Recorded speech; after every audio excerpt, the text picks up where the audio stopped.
I think it's safe to say, video games are pretty fun. No matter what you play, unless you are devoid of any sort of emotion, you'll have some sort of reaction. Pokemon works so well because no matter how old you are, there's a certain childlike wonder you can experience throughout your time with the game. Shin Megami Tensei 5 excels at making you feel uncomfortable. Like a Dragon 7 flirts with the notion of being at rock bottom. Mario puts a huge smile on your face. You get the idea. One emotion I personally can't get enough of is hype. Whether or not it's through the gameplay, the story, the music, there's nothing like a game hyping you the fuck up. I'd argue that's where video games peak, but maybe I should define what I mean when I say hype. I mean when something happens that gets you, the player, so excited to keep playing that your own blood starts to boil. A moment you can look back to and think about the goosebumps you got when you first saw it. Video games cover this in so many different ways. It doesn't need to be from the game specifically. People like you and me can also create these moments. Don't believe me? Take a look. And people are getting there. There's a lot of anticipation here. That's it! That's it! That's it! That's it! That's it!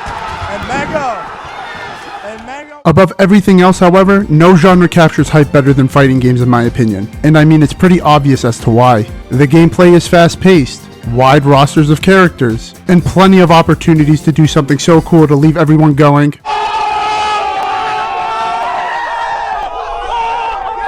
well, the good ones are anyways. But amongst all the giants in this genre, one reigns over every other as king. You know the one, Super Smash Bros. It's so simple. Nintendo's iconic characters coming together to duke it out to see who the best really is. Everybody already loves these franchises. Pitting them against each other creates the perfect environment for hype. And in my opinion, Smash Bros. Captures what hype is better than almost any other franchise. So much so that when a beloved character got added into the roster, you typically see reactions like this. Smash Bros. Captures more than just hype. Just generally speaking, it's a celebration of a bunch of different franchises. Imagine if I told you 20 years ago that Cloud and Mario would be in the same game.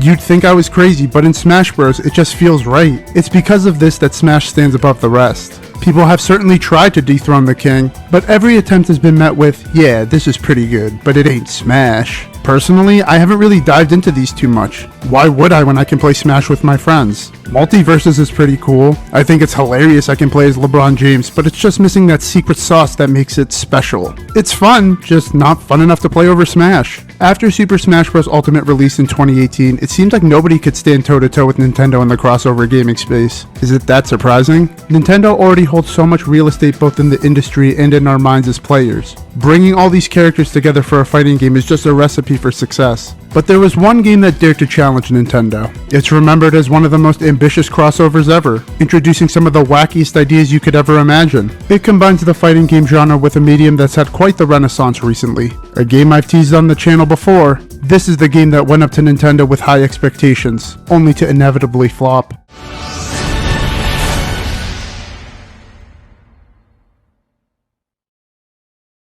Before we get into it, I think a bit of context is necessary. So JUMPFORCE attempts to take the vast world of shonen anime and combine it with the fighting game genre. Shonen anime? Snakugo, what the hell is that? Well, my fellow weebs, before we can define what shonen is, let's define what anime is first. Google defines anime as a style of Japanese film and television animation typically aimed at adults as well as children. I think that's a pretty accurate definition. Shonen anime is one of the many subgenres of the medium, and it's without a doubt the most popular. Shonen anime is widely defined as a genre of Japanese comics and animated films aimed at primarily a young male audience, typically characterized by action-filled plots. And again, I think that's pretty spot on. Not so much the first part, but when I think of shonen, I immediately think of action. So for the rest of this video, if I refer to shonen, I'm defining it as the action genre of anime. This is the definition I think best suits the genre, so if that's something that bothers you, sorry I guess. I've been into anime since I was a kid. I grew up watching every Dragon Ball Z episode at 7 o'clock on Toonami. It was my favorite show growing up.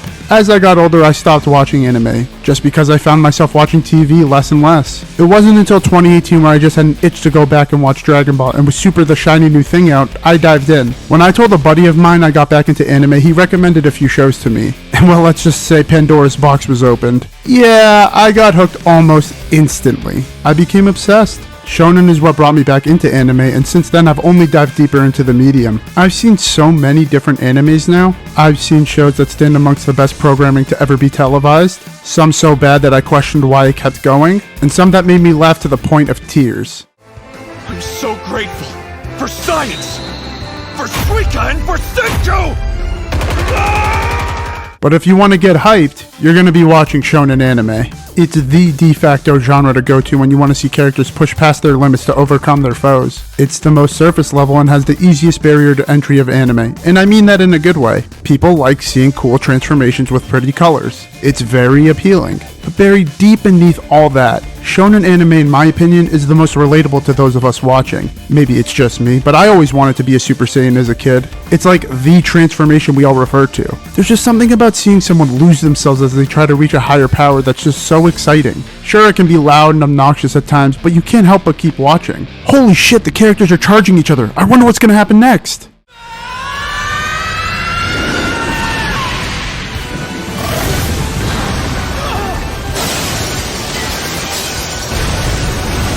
Wow, if that isn't epic, I mean, I don't know what is. Shonen anime excels at taking the most basic ass characters and making them interesting to some degree. You have guys like Goku who's virtually brain dead and only wants to fight people. Yuji Itadori is a good example of the age-old fish out of water trope. He has no idea what's going on most of the time, but just rides the wave and uses dope attacks. Deku wants to be a hero even though he has no powers. Yoichi Isagi wants to be the best striker in the world. You get it. These hollow characters with simple ass motivations made interesting through good storytelling, good characterization, and of course satisfying over the top hype moments. That's the essence of shonen anime, getting you off your seat as much as possible. And that's why I love it so much. There's just something about hearing a character call out their special move that does something to me, I don't know. Now this isn't to say that any of what I've said is perfect. Plenty of these shows have problems, but for the most part shonen delivers the show it wants to put on and you're just along for the ride. And I mean, I just love it. I can't get enough of it. I don't know, maybe I just like to hear people scream. That's pretty consistent in all these shows. I rewatch a lot of the shows I've seen previously just because they have some of my favorite moments of entertainment ever. And before we get into the game in question, I just need to gush a bit. Man, wasn't it so awesome when Yuji Itadori hit 4 consecutive black flashes in a row? Wasn't it dope as hell when Rengoku fought Akaza in the middle of a fire tornado? I could literally go on and on, but one character shines brighter than all others for me. So much so I adopted his name into my online alias. That's right, baby. Katsuki motherfucking Bakugo. This is the guy, y'all. He's not only the best character in his show, I'd go as far as to say he's probably one of the best in the genre. On the surface, he seems like a moron who just wants to fight people like Goku does, but look deeper and you'll see what he's really about. He has the strongest desire to be victorious out of any character in probably any show or movie out there. It's safe to say winning is essentially the same as breathing for Bakugo. Sure, it's simple, but the manner of how he carries himself to achieve his goals is just so entertaining. The guy's always at 100. He's always dialed and locked in. His quirk is cool, his character design is sick, his voice actor absolutely kills it. He's just the personification of awesome. And when you think he can't get any better, he has easily, without a shadow of a doubt, the most satisfying moment in the history of anime. You'd have to be caught up on My Hero Academia to truly appreciate this moment, but even still, it's just so good. I really can't even put it into words. Deku and Bakugo's backs are against the wall. They've exhausted all their options. They're gonna lose. They're gonna die. This is it. This is how the series ends. And then it happens. What did you do? With double, one for all. We'll save everyone! We'll beat you and win! It's just perfect. The second My Hero Academia movie should be studied in schools for animation. It's a true masterpiece. Yeah, I know this is considered the Bakugo movie, but it just nails everything an anime movie in a long-running franchise has to, and nails it perfectly. I apologize if this has gone on a bit longer than it necessarily needs to. It's just, anime is truly something special. I may be a bit biased, but I think it's the best form of entertainment out there right now. Aside from video games, of course. It's a medium I think deserves way more respect than it deserves. It's a medium that's applicable to all ages. Don't believe me? My mom watches more anime than I do. Shows like Attack on Titan deserve to be recognized with all the other greats. It's that fucking good. But of course, we're not here to talk about anime. We're here to talk about Jump Force, the game that tried tying a majority of these franchises together. It dared to tackle a king. And how did it fare? Oh boy. Jump Force is a 3D arena fighter that pits Shonen Jump's most iconic characters against each other. And I say most iconic very loosely, but I'll get into that later. The gameplay is really simple, because every single 3D arena fighter is the same. I'm gonna speed run through this. You ready? Get ready. Here we go. You have standard combos with the twist being that you can instant transmission to pile on even more damage. You have your special abilities from all the famous shows like Kamehameha, Rasengan, all that good stuff. You'll use these to pile on massive damage as well as to either start or end a combo. Again, I say this very loosely. You can grab your opponents, you can dash towards them, you can go Sage mode, it's all good stuff. And that's it. That's all there is to Jump Force's gameplay. Alright, how'd I do? Was that fast enough? Yeah, Jump Force has to be one of the most basic games ever made. You're probably wondering why I even have the audacity to compare this to a series like Smash Bros. Let me tell you, the gameplay is not where my comparison comes from. Smash is a 2D platformer fighter, and your goal is to pummel your opponent until they fall off the stage. The premise is simple, and the movesets for the most part are pretty standard, but Smash just has this beautiful game feel to it that makes it so satisfying to play. And since you have free motion within this box, you can utilize your moves in so many different ways. Smash works so well as both a casual and a competitive game because instead of having set combo lists, you create your own combos. It's incredibly basic, but the opportunities it allows for are exactly what a fighting game needs to do in my opinion. Once you get through the tutorial in Jump Force, you're not going to experience anything different. This is what you're stuck with. Yeah, that's how most fighting games are. They're pretty consistent throughout their lifespans. Street Fighter is a great example. Sure, the individual games might not last past its initial run, but Street Fighter is the perfect example of a solid fighting game. Again, it's a 2D fighter, but I mean Jump Force is clearly taking inspiration from it in many ways. Street Fighter does have set combos, but it's so fast the combos are all ridiculously difficult to hit, and there's enough nuance where your skill in the game matters, which I think makes the game more fun. My roommate Kev here can't just use the same exact combo over and over again, because he's going to get punished for it, and his opponent, whether it's another player or AI, will figure out how to stop it. Like, look at how fast these guys are going. Doesn't this look hype as fuck? Literally nothing changes in Jump Force. I can't stress this enough. Once you've learned how to play by the game's rules, it will essentially just become a rhythm game. And unfortunately, it amounts to a combat system that's not good, which doesn't bode well for a fighting game. I mentioned this earlier, but every single character has the exact same moveset, with the only differentiating factor being the animations that come out. Technically, there are 4 separate classes of combat: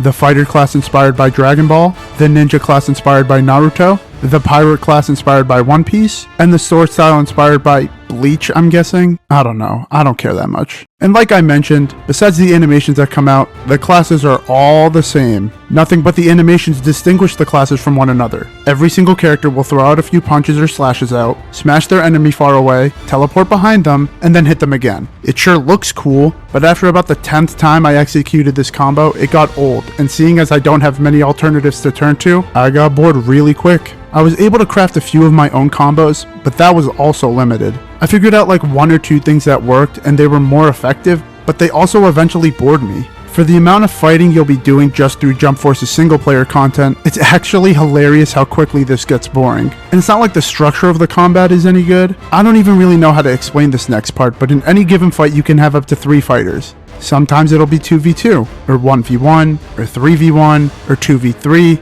There's no rules. As long as 2 people show up to the fight, you're good to go. The fights will remain one-on-one, but you can swap out at the click of a button. There's really no function to having your own team together. There's very few combos that integrate switching to your teammate, and everyone shares the same health bar. So why can't I have up to 3 fighters? By the time I want to switch to my 3rd fighter, my health bar is probably really low to the point where 1 hit could finish the round. I had to purposely go out of my way to switch the characters to showcase this. It just doesn't fit at all. And it also doesn't help that the health bars are really small. Seriously, how do you fuck that up? Like, do you see how large these Street Fighter health bars are?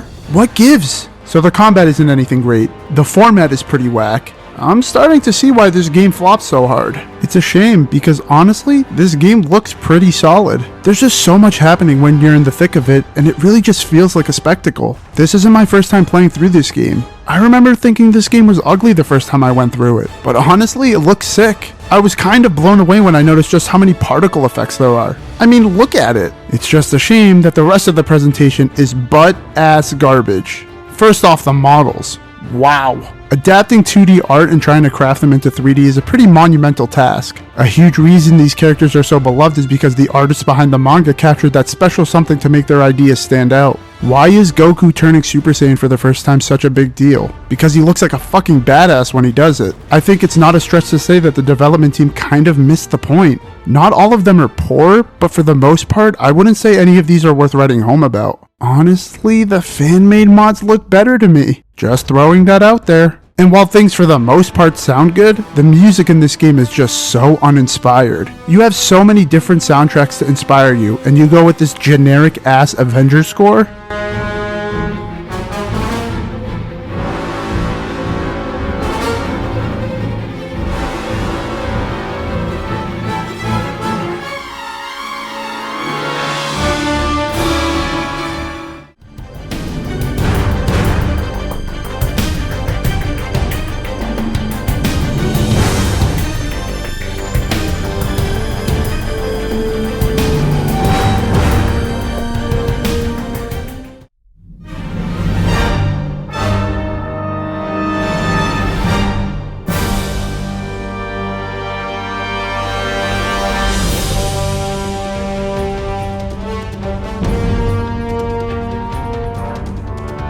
It's just so boring. We're talking about the game where you have some of anime's biggest stars duking it out, and your backdrop to these epic fights is a shitty MCU song? The thing about the music is that it's almost as important as the animation itself. Some of the most iconic moments in anime are not just a showcase of animation, but a showcase of music. I keep referencing this movie, but the climax of My Hero Academia Heroes Rising is executed just so well. It's visually stunning, but the music is what really makes this one of the best scenes in an anime movie. The music is somber yet uplifting, letting us know that our heroes are about to gain the upper hand.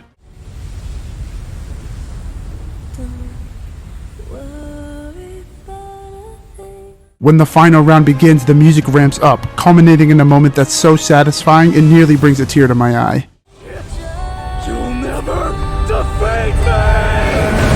Detroit!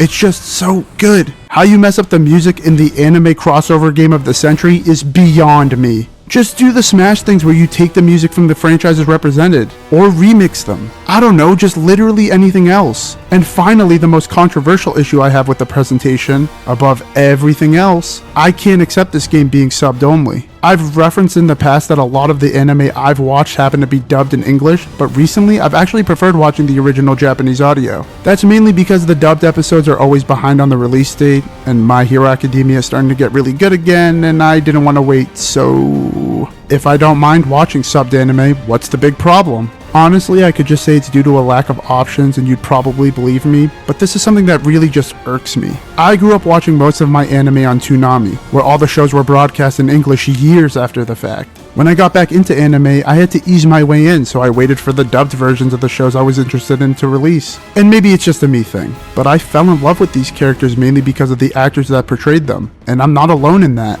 Goku and Vegeta are probably the most recognizable characters in anime. Their rivalry is so big it's transcended time itself. For us here in the States, these characters were portrayed by two industry legends, Sean Schmeckel and Chris Sabat. I've had this conversation with multiple friends over the years, and we all agree, none of us would have gotten into Dragon Ball if either of these characters were cast wrong. You have to remember, anime is essentially a moving picture book. The sound is very important. Dragon Ball is a show about middle-aged dudes screaming to reach a higher power level. In concept, that sounds lame as hell, but it's not only a show that looks good, it has the perfect voices for their characters. I wouldn't like Bakugo as much if Cliff Chaplin wasn't absolutely killing it. Just listen to what he says right here. It captures everything I'm trying to explain. Alright kids, watch closely!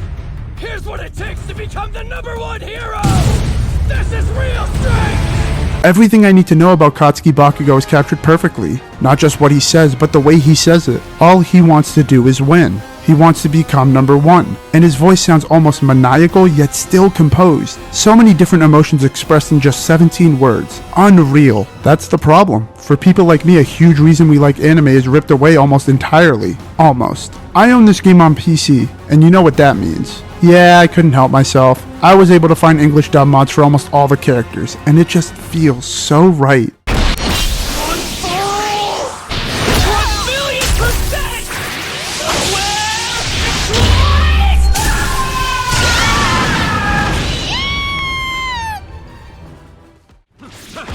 Here I come! You got soft. This is over! Kamui Lightning Blade!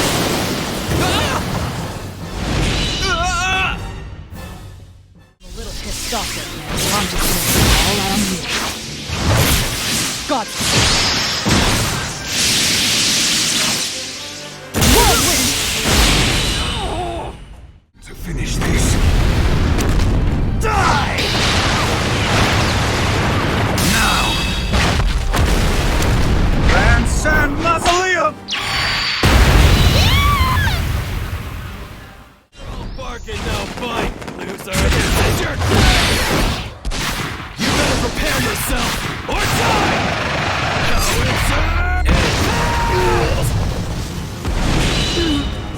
Shout out to Shamasaurus and everyone else involved. These are really good. End of the day though, I shouldn't have to do this. By 2019, anime was well and truly back in the spotlight here in the States. There's really no excuse for its exclusion. And I can already see you typing in the comments, "Oh, well, something's better anyways."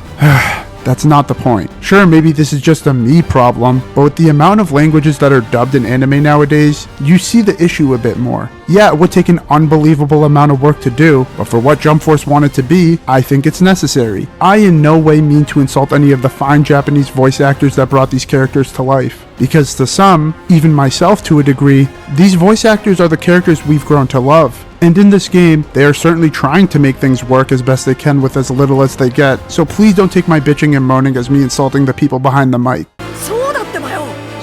しかしじゃねえぞ。プロメテウスの計画も止めて、世界のみんなも救えばいいだけだろ。なあみんな、そうだよな。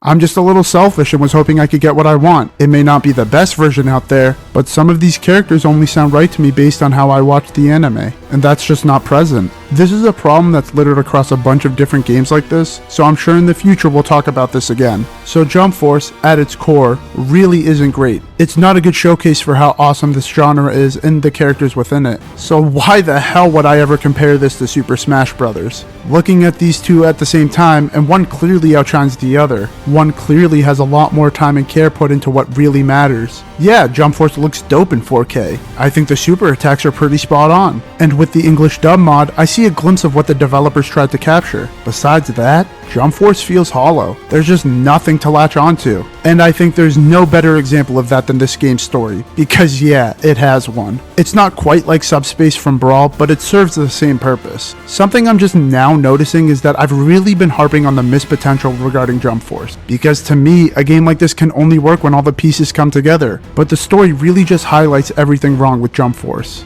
The opportunity to craft an original story featuring anime's biggest stars, and it just falls flat. The premise is that our world, aka the real world, is merging with all these other universes known as Jump Worlds. Your avatar is just your average human who gets caught in the crossfires during a fight between Goku and Frieza. Trunks brings us back to life with an item known as an Umbrus Cube, which transforms us into a being that can inherit the skills of these anime legends. Here's the monstrosity I created. I think I hit the right level of weebiness. After learning the tutorial, you're transported to the Jump Force headquarters where the team gather together to collect Umbrus Cubes, recruit new members, and stop the Jump Worlds from fusing with the real one. That's it. That's all you do. Nothing really happens until the final chapter. You just go about the missions in the same fashion doing pretty much the same thing. There's some cute side stories, but there's not enough to save how boring this narrative is. And I'm sorry, I can't buy any of these goobers as leaders. Let's be real. Goku is probably the dumbest anime character in Shonen if we're being honest. His own show calls that out all the time. I can see Naruto as a leader for sure, but not from Shippuden.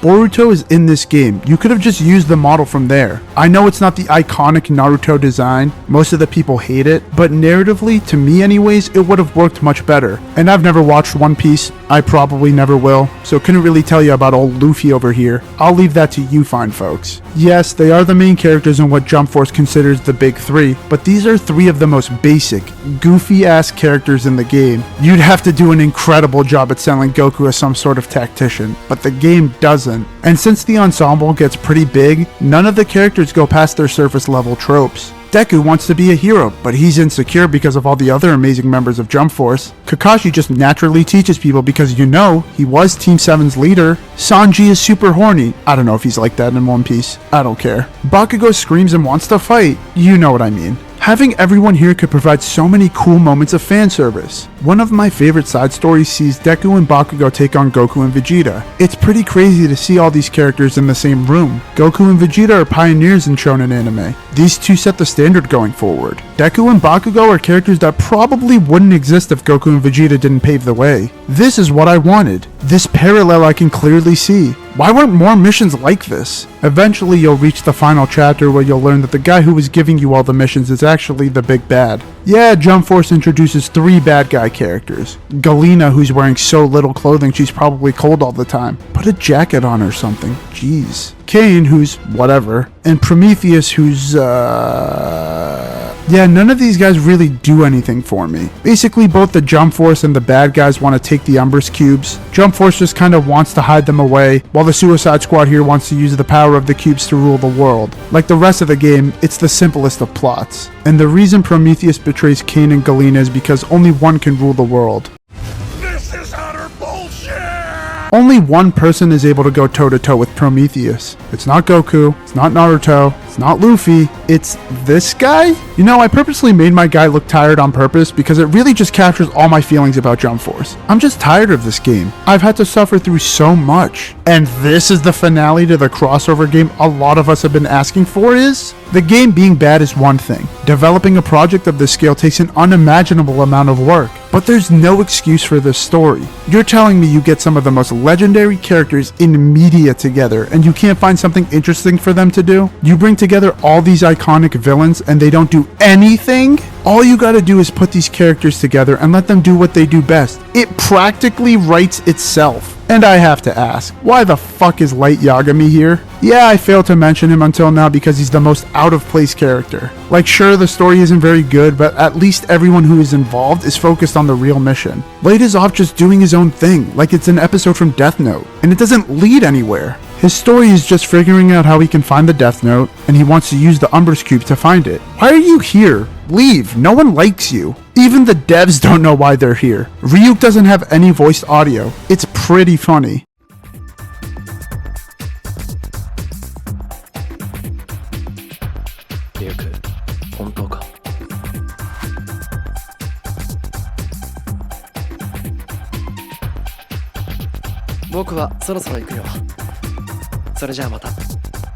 It's just so sad, man. I don't know how you fucked this up so bad. I don't want to come off as some arrogant dick who knows what it takes when crafting a game. I don't know what it takes, and I don't really want to. But like I've been emphasizing this entire time, these ideas really flesh themselves out. For some reason, both in the story and in the gameplay, the team who developed this game limited each of the characters to their lowest common denominator. Yugi Moto should not fight the same way as Vegeta. That doesn't make any sense. Yugi stands on the side and puts cards on his arm. You need to integrate something like that. He shouldn't be able to teleport. Why does every character have the same standard combo? That doesn't make any sense. It's like the developers watched one episode of each anime that's represented and was like, oh okay, they shoot color beams and scream. Alright, that's enough. What? None of the characters get to excel because the writing team just didn't understand what made these characters legendary in the first place. We didn't care about Naruto because he said believe it. We fell in love with him because even as a kid, he showed us the product of what hard work can achieve. We don't care that Bakugo says Detroit Smash because he's loud. We care because we've watched this character grow into a hero worth receiving the gift of One for All.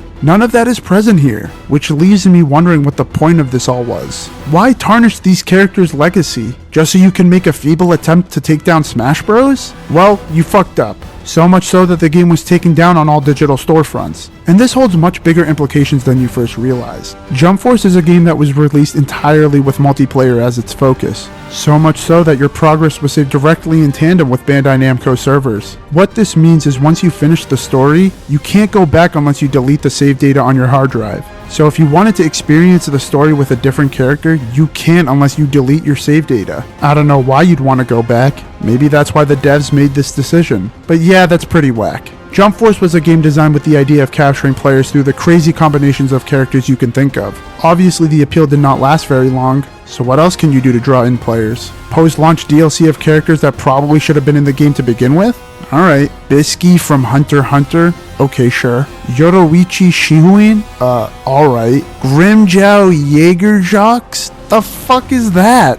Shoto Todoroki? Alright, now you're just spitting in my face. I guess to end off, the last thing I want to talk about is the roster. Honestly, I've already complained enough, but one of the worst things for me, well and truly, has to be the selection of characters represented. Some of the franchises represented are very questionable. Like, has anyone ever actually watched an episode of Rurouni Kenshin or City Hunter before? These aren't shots at these franchises, I want to make that clear. But this game came out in 2019. There were so many shows that got omitted, but one omission just doesn't make any sense to me. This show ranks among some of the highest rated anime shows to ever bless the genre, and that show is Attack on Titan. Sure, now it's widely known as the biggest anime show out there right now because of season 4, but the first episode aired back in 2013. Jump Force came out in 2019. Why weren't they given a slot? Since we have hindsight in mind, it makes the exclusion that much more appalling. You're telling me Eren Yeager, the guy who went behind enemy lines and nearly single-handedly exterminated his foes, couldn't join the cast, but there's a spot for fucking Kaguya? Eren Yeager, the guy who did this shit, can't join the cast, but there's a spot for the guy who said this?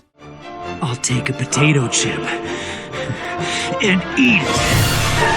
Attack on Titan is a shonen anime. It says it is right in the intro. What's your excuse? I don't know why the game is limited to 26 characters. If you're going to go after the king, wouldn't more characters help in that regard? Well, all the characters would have played the same, highlighting the problem even further. Yeah, I see why they limited the characters actually. This all led to Jump Force being removed from digital storefronts in early 2022, with the online server shutting down later that year. And yeah, I spent the majority of this video dumping on the game, but I can't help but feel a bit sad. I think this game is dog shit, there's no question about it. But honestly, it's really sad that this wasn't better. To get removed from digital storefronts is pretty embarrassing, and it's upsetting that these icons weren't properly represented. Yeah, they have their own games, and some of those are successful, but Jump Force was supposed to be the Smash Bros of shonen anime, the celebration of all these wonderful franchises. Unfortunately, it wasn't, and it'll probably never be attempted again. I think the title of this video reflects my thoughts pretty well. Jump Force really is just a flop across the board. The small positives I did mention aren't enough to save the game from the many problems it has. Were there ways this could have been successful? I think so. Be a bit more selective on who gets in and limit how many people can join from each franchise. There really doesn't need to be 7 Bleach characters. Ichigo, Rukia, and Aizen cover the franchise just fine. And this might sound a tad trendy if you will, but look at what's popular right now. You know why Joker made it into Smash? Because Persona 5 was such a Smash hit, it earned a roster spot in the ultimate Smash Bros game. Just look at Jujutsu Kaisen. Yuji is a character that's bred for a fighting game environment. And I mean, if Gojo can do this, Hollow. Purple.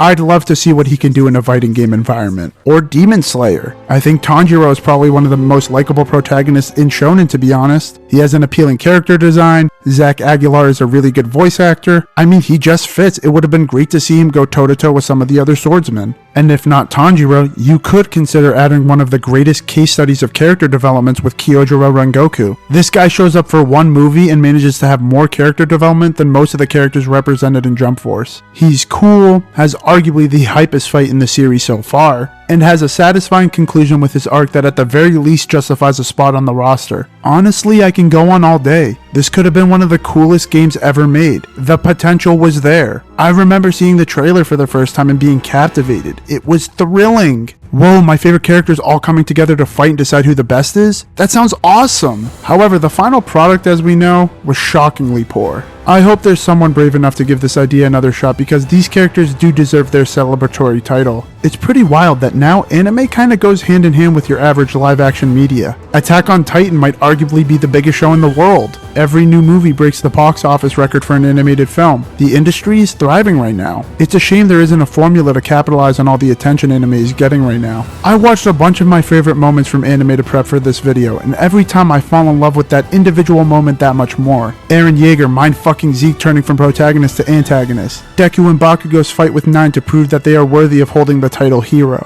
Vegeta dropping arguably the coldest bar in anime. That's right.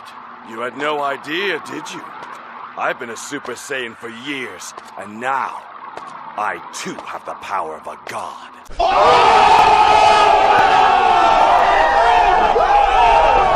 I love all of it, and I want there to be a place for shonen anime in the gaming space. Jump Force does nothing in showcasing the brilliance of this genre. Am I ever going to get what I want? I doubt it, but hey, I can dream, right? And the animes are still good, so I guess I won't lose too much sleep over it. If I can leave you with anything, it's that anime is something to keep an eye on. It's wacky, sure, but shonen anime does things that live action just can't do. And that's what makes it so unique. It's created some of the hypest moments to ever be televised. It's tackled themes you'd never imagine it would. It's captivated audiences worldwide. It's just such a shame that the game that was supposed to celebrate these legendary franchises missed the point. Because Deku, Vegeta, Naruto, Eren, Gojo, and especially Bakugo, amongst many others, have done so much for us. Isn't it time we properly celebrated them as the icons they are? I think so, and I hope one day the rest of the gaming world does too.